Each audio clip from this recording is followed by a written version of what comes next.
Assalamualaikum warahmatullahi wabarakatuh. Salam sejahtera. Senang sekali saya dapat kembali berjumpa dengan Anda semua. Semoga kalian dalam keadaan baik-baik saja selama masa pandemi ini. Saya harapkan kalian tetap berolahraga, tetap kerap mencuci tangan, dan tetap makan makanan yang bergizi supaya kekebalan tubuh kalian tetap baik, ya. Nah, hari ini saya akan memberikan kuliah tentang etika dan hukum kesehatan sesi yang ke-8. Oke. Nah, tentang rumah sakit dan teori charitable. Ya. Pengertian rumah sakit adalah institusi yang memberikan pelayanan yang paripurna kepada masyarakat. Nah, selama ini ketika Anda berinteraksi dengan rumah sakit, apakah Anda merasakan pelayanan yang paripurna itu? Nah, kita akan dapat menelaahnya dalam mata kuliah ini, ya. Nah, rumah sakit di masa kolonialisme itu tidak hanya membantu orang sakit atau menerima orang sakit, tetapi rumah sakit di masa kolonialisme itu juga menerima orang-orang yang singgah atau musafir. Karena itu kata rumah sakit kalau di barat itu artinya hospital atau ada hospitality di situ, melayani orang-orang yang berkebutuhan, ya, ada keramahan di situ, ya. Nah, kemudian setelah merdeka karena jumlah tempat tidur yang terbatas di rumah-rumah sakit kita pada pasca merdeka itu, dan kita mengalami banyak sekali cobaan, yaitu ada penyakit malaria, rabies, tuberkulosis, ya, filariasis, ya. Itu yang menjadikan akhirnya rumah sakit di Indonesia hanya menerima orang sakit, ya. Nah, pada masa kolonialisme juga itu hanya orang-orang yang sangat kaya atau bangsawan yang membayar pelayanan rumah sakit. Orang miskin atau orang kelas menengah, meskipun dia adalah orang Belanda juga, dan orang pribumi yang miskin itu juga mendapat pelayanan yang baik dari rumah sakit di zaman penjajahan Belanda pada saat itu. Nah, jadi mereka tidak perlu membayar pada saat itu. Dan pada saat itu juga Anda dengan mudah, misalnya Anda sakit di rumah, maka dokter bersedia untuk datang ke rumah Anda, ya. Yang kalau saat ini Anda tidak pernah menemui seorang dokter mau datang ke rumah Anda, ya. Nah, kemudian di sini bagaimana sih hubungan antara rumah sakit dengan charitable theory atau doktrin charitable community, ya. Di sini kita melihat ada yang disebut trust theory. Ya, trust theory adalah teori kepercayaan di mana rumah sakit sebagai sebuah lembaga yang menerima sedekah atau derma dari orang kaya dan bangsawan dan donatur, maka rumah sakit wajib untuk menggunakan derma atau sedekah tadi hanya untuk kepentingan pasien, ya. Itu dalam trust theory, ya. Jadi ada yang membiayai di sini, yaitu para saudagar yang kaya raya, para bangsawan, ya.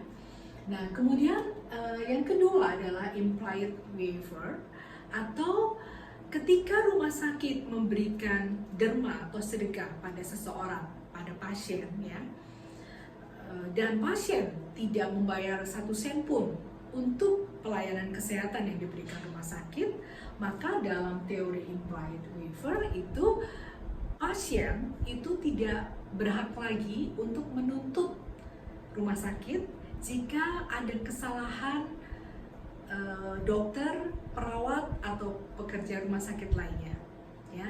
Jadi dalam teori implied waiver itu kalau terjadi kecelakaan di rumah sakit yang dialami pasien karena pasien tidak membayar 1 sen pun pelayanan kesehatan yang diberikan oleh rumah sakit, maka dengan sendirinya hak pasien untuk menuntut rumah sakit tanggal, ya, tidak dapat dia gunakan. Oke.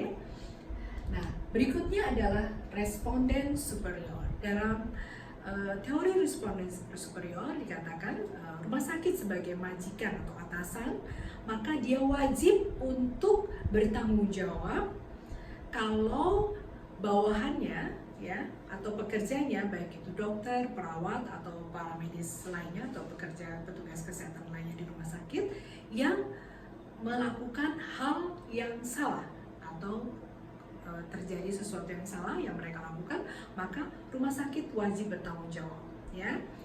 Jika pekerjaan yang dilakukan dokter, perawat, dan pekerja rumah sakit itu adalah karena tanggung jawab mereka kepada rumah sakit, ya, demi rumah sakit. Oke. Nah, yang berikutnya adalah sebagai charity institution. Jadi kalau rumah sakit yang bersifat sosial, maka dia hanya bisa dituntut kalau berdasarkan kepentingan publik atau kepentingan umum, ya. Dia sendiri sebagai institusi itu tidak dapat diminta pertanggungjawabannya. Itu karena apa? Karena dia adalah lembaga derma, lembaga sedekah yang menerima derma dan mengelola sedekah. Maka yang dapat menuntutnya adalah orang-orang yang telah memberinya sedekah atau derma. Itu dalam charity institution teologi. Nah, berikutnya adalah fungsi rumah sakit, ya. Fungsi rumah sakit prinsipnya berbeda dengan lembaga lain yang menjual jasa. Jadi kalau kalian melihat bagaimana penjualan jasa seperti jasa perhotelan, ya, jasa wisata, ya, itu jelas tidak sama dengan rumah sakit memasarkan jasanya, ya. Ada profesionalisme di sana, ya, yang harus dipertimbangkan dalam seseorang atau suatu institusi memberikan pelayanan rumah sakit, ya. Ada etis di sana, ada profesionalisme di sana, ada kemanusiaan di sana. Profesionalisme, ada dokter, ada perawat, ya, itu harus dijaga dalam sebuah rumah sakit, ya. Prinsip yang kedua adalah dia harus patuh pada norma hukum dan norma yang ada di masyarakat, ya. Karena itu fungsi rumah sakit lebih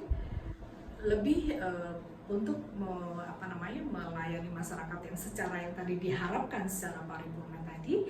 Kalau terjadi sesuatu, ya, yang melanggar norma hukum atau norma di masyarakat sekalipun, itu rumah sakit dapat dituntut, ya.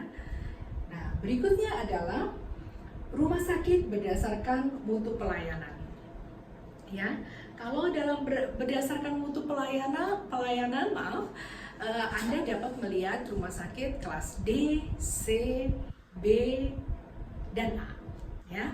Dalam rumah sakit kelas D itu hanya menyediakan pelayanan medis dasar, ya. Itu rumah sakit kelas D, ya. Biasanya ada di pelosok-pelosok di desa, ya. Kemudian yang rumah sakit kelas C adalah rumah sakit yang ada 4 spesialis dasar dan 3 spesialis penunjang. 3 spesialis penunjang itu adalah dokter spesialis radiologi, dokter spesialis patologi anatomi, ya, itu PK. Kemudian yang ketiga adalah dokter spesialis anestesi. Nah, itu pada rumah sakit tipe C. Kemudian rumah sakit tipe B adalah rumah sakit yang telah menyediakan spesialis lengkap dan subspesialistik yang terbatas, ya. Itu adalah rumah sakit kelas B. Dan rumah sakit kelas B ada juga yang rumah sakit pendidikan atau teaching hospital atau non-teaching hospital. Dan kemudian adalah rumah sakit tipe A, yaitu rumah sakit rujukan, ya, pusat rujukan biasanya. Dan kemudian mereka memberikan pelayanan spesialistik dan subspesialistik yang lebih luas, ya, lebih lengkap. Nah, itu bagaimana kita melihat rumah sakit berdasarkan mutu pelayanannya. Nah, kemudian tanggung jawab rumah sakit. Tanggung jawab rumah sakit itu diwakili oleh direktur rumah sakit atau kepala rumah sakit secara keseluruhan. Kemudian tanggung jawab kedokterannya oleh profesi kedokteran, dalam hal ini ada ID, Ikatan Dokter Indonesia. Dan kemudian tanggung jawab keperawatan adalah dari profesi nurse, ya, atau profesi keperawatan, ya, atau PPNI kita mengenal. Nah, saya kira untuk saat ini saja untuk etika dan hukum kesehatan sesi ke-8. Anda tetap dapat menanyakan, kalau ada pertanyaan, Anda dapat menyampaikannya pada forum diskusi nanti kita pada hari Selasa.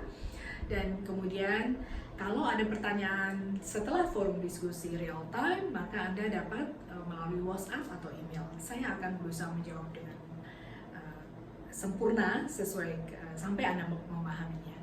Nah, itu saja. Terima kasih atas perhatian Anda. Semoga bermanfaat. Assalamualaikum warahmatullahi wabarakatuh. Salam sejahtera.